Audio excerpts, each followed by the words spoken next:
Okey kan, jadi macam ni lah. Daripada kita nak bayar lebih-lebih pada LHDN ni, baik kita gunakan duit lebih tu untuk manfaatkan diri kita. Betul tak? Hai guys, Assalamualaikum. Welcome back to Amani Academy channel. Jadi untuk video kali ni, tajuk hari ni tentang cukai dan ramai usahawan dekat luar sana dia terpaksa untuk bayar cukai lebih sebab tak tahu cara nak maksimumkan pelepasan cukai yang ada. Okey kan, jadi macam ni lah. Daripada kita nak bayar lebih-lebih pada LHDN ni, baik kita gunakan duit lebih tu untuk manfaatkan diri kita. Betul tak? Tapi macam mana kita nak maksimumkan pelepasan cukai ni? Jadi anda bersama dengan saya, Faisy Haziq, teman pengurusan bisnes anda. Jadi, jom kita mulakan.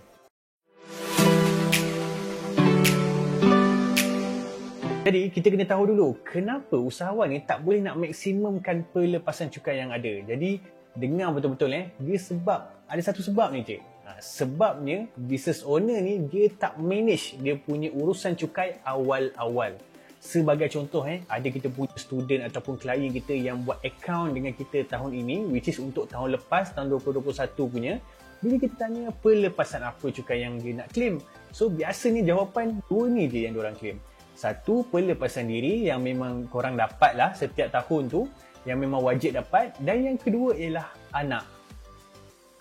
Dua tu je yang you guys boleh claim. So bila dua ni sahaja, benda ni yang boleh menyebabkan kita punya cukai tu tinggi sebab kita tak gunakan pelepasan cukai yang lain. Sedangkan kita ada 20 pelepasan cukai yang ada. Nilai dia lebih 100,000 tau. Jadi untuk video kali ni kami nak kongsikan 5 pelepasan yang paling senang korang nak claim. 5 ni je pelepasan yang korang tak boleh nak lepas peluang.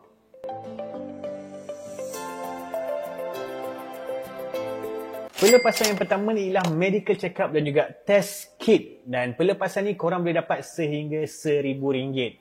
Test kit ni lah test kit COVID-19 Tapi apa yang kami nak pentingkan dekat sini ialah korang punya medical check-up. Sebab bagi kami, lagi-lagi business owner yang memang dialah cari rezeki untuk family dia, anak-anak masih kecil lagi, dia punya isteri pun sebagai suri rumah. So kita kena pastikan diri kita ni memang dalam keadaan yang sihat, keadaan yang kuat untuk cari rezeki.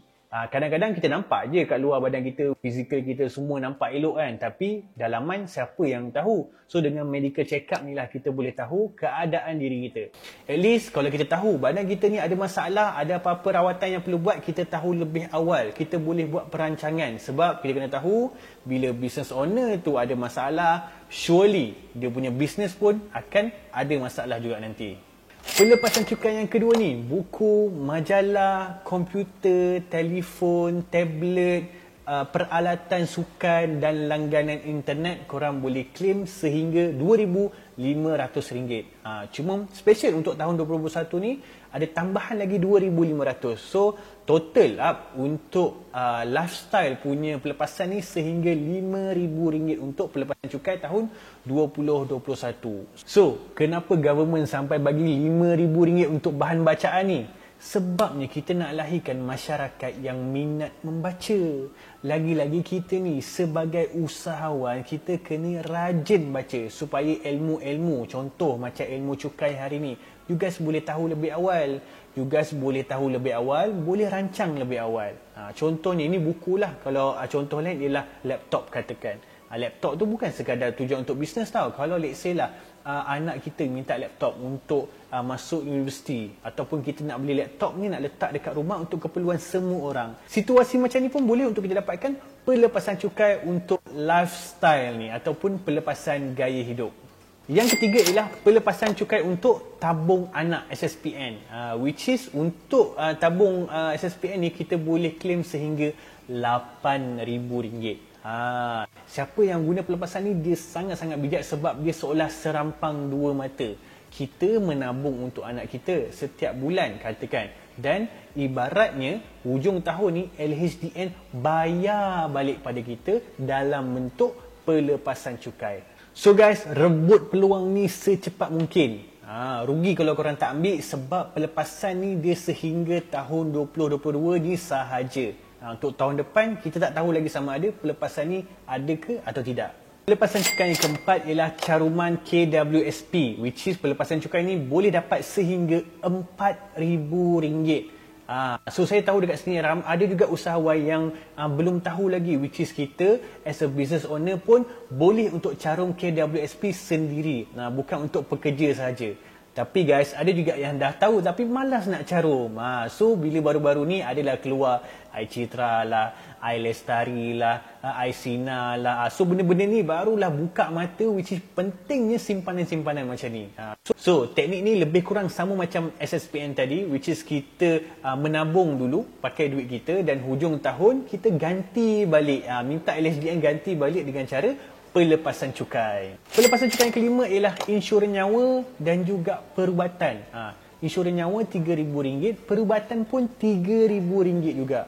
Okey, so dia macam ni. Sekarang ni kita tahu harga barang semua naik. Alright. So bil-bil perubatan pun dia sama naik juga. So at least bila kita ada medical card sebagai contoh, dia tak ganggu cash flow syarikat kita. So saya bagi contoh lah, katakanlah kita sakit. Okay? So kita dah sakit dan kita nak kena bayar untuk rawatan, kita nak kena bayar untuk pembedahan, kita kena bayar untuk ubat-ubatan. So semua ni perlukan duit. Dan silap hari bulan kita terpaksa guna semua duit simpanan kita. Dan kalau kita tak sihat lagi waktu tu, dan kita dah akan mula usik guna duit bisnes kita.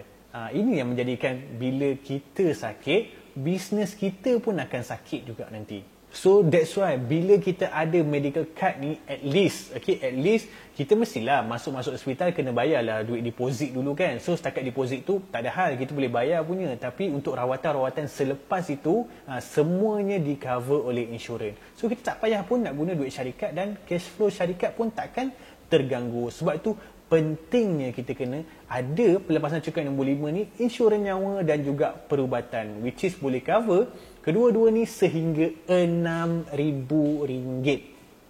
Kesimpulannya guys, kalau sebelum ni kita lalui tahun bisnes kita dengan kita rasa go with the flow je, okay, ikut je lah macam mana bisnes nak pergi, cuba tahun ni kita rancang dekat mana bisnes kita nak pergi sebenarnya. Berapa cukai kita nak kena bayar. Macam dalam kelas cukai kita, kita ada sediakan satu template pengiraan cukai. You guys boleh kira, boleh tahu tahun ni korang nak bayar berapa banyak cukai, nak gunakan pelepasan cukai apa untuk kurangkan cukai lagi. So dari situ kita boleh tahu kita punya pelepasan cukai mana yang kita nak guna, pelepasan cukai mana yang kita nak maksimumkan, supaya kita boleh bersedia dengan cash flow yang kukuh bila tiba waktu dia nanti dan juga pada bulan cukai nanti. Okay guys, itu sahaja video untuk kali ini. So pelepasan cukai mana yang biasa korang gunakan, boleh komen di ruangan komen di bawah. Dan jangan lupa untuk support kami dengan klik button subscribe dan klik button loceng sekali. Dan jangan lupa untuk follow kita punya media sosial yang lain, Facebook, IG, TikTok, untuk tahu tentang ilmu-ilmu pengurusan bisnes. So guys, jumpa lagi. Assalamualaikum. Bye-bye.